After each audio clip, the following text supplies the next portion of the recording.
2016 RS maintenance schedule is shown on the screen, and you can see from the chart, 48,000 miles.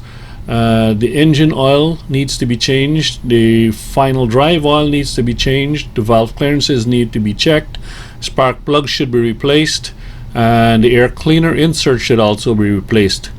Also needing to be replaced at this time would be the brake fluid in the system.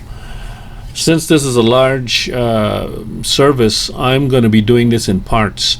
And today I'm going to do part 1, which is changing the oil and filter, and also refreshing or recharging the air filter, the K&N air filter that I have. And the other parts will follow in separate videos as I get to them.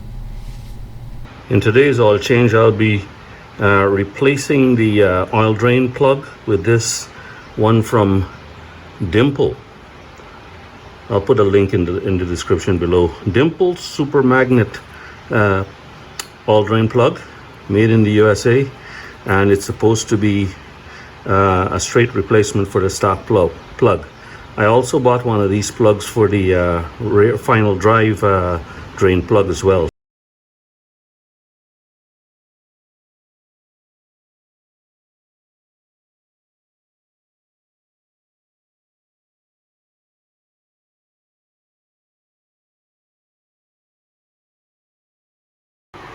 Today we're going to be servicing the K&N air filter, and this is the first time that I'm taking this filter out since I installed it approximately 11 months ago. Probably got about 12,000 miles on it, I would think, if it's only a year ago. So let's open this up and see what it looks like inside. With the cover off, this is how it looks. Doesn't look too bad in my estimation, but this is the this is one side of it. So let's see what's on the engine side of it. This here is the so the snorkels. That's the snorkel there, and it leads up into the top of this part here. So this is the dirty side of the filter. So let's see what's on the other side, the clean side of the filter, inside the plenum. This is the clean side of the filter, the part that was facing down. That's the clean side. That's the dirty side. Pretty good. Let's look inside the plenum now. That's how the plenum looks. There is a little bit of dust in there.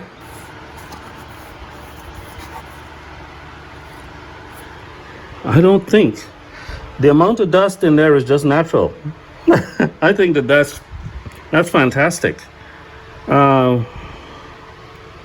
There's no sign of any trouble there. There's a little bit of oil. Looks like a little bit of oil over there. I don't know where that's coming from. You notice that? I'm gonna wipe that out. But anyway, I'm gonna clean this up a little bit. Use some alcohol, clean up in here just for since I'm here.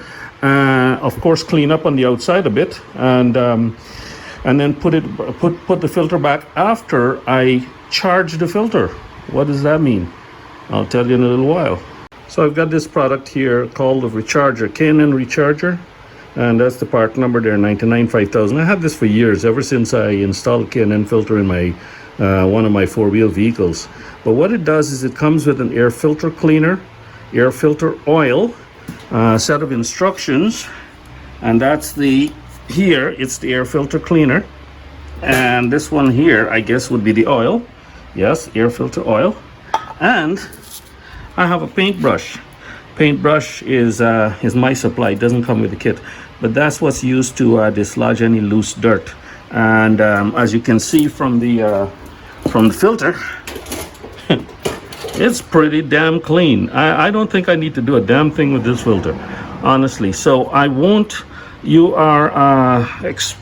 can wash the filter with soap and water, but look through. You see, I'm holding it up to the sky there. And you can see it's pretty damn clean. So what they say is to knock out any loose debris out of that. And so I'm going to do that. It should be on this dirty side, so I'll just turn it over and knock it out. And I'll do that right now. Actually, I can accomplish that with one hand.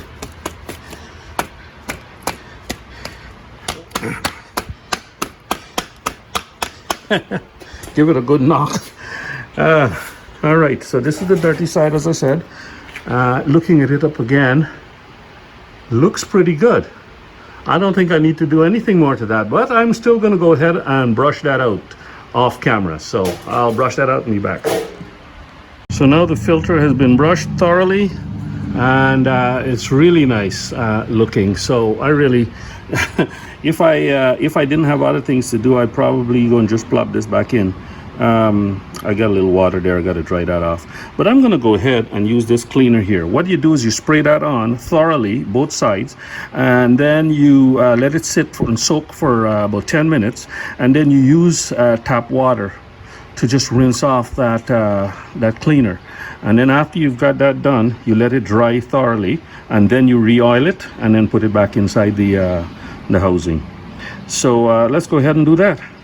I just finished washing this using the cleaner, and as you can see, this here is the dirty side. The dirty side is a bit whiter now. It's not as red, and the red being of course the oil. So it's gotten rid of the oil, the old oil.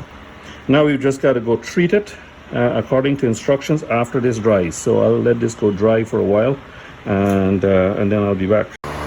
Check out how I'm drying this. They said not to use any compressed air or any force because you don't want to go damaging the cloth element. So I just hung this on my fan. It's hot as heck in this garage, and it'll dry as you know, as the fan works. Okay, now we're gonna apply the oil, not in a circular motion, but in three passes 3 inches away. So you got to go like this on the pleats until you cover everything. So let's start.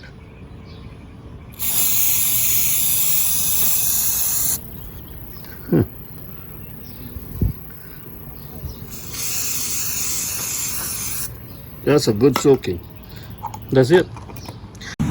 Well, it's been sitting for 20 minutes, still got that oil on it, so I'm going to wipe this off now and make sure that I don't have any residual oil, and then I'll reinstall it into the bike.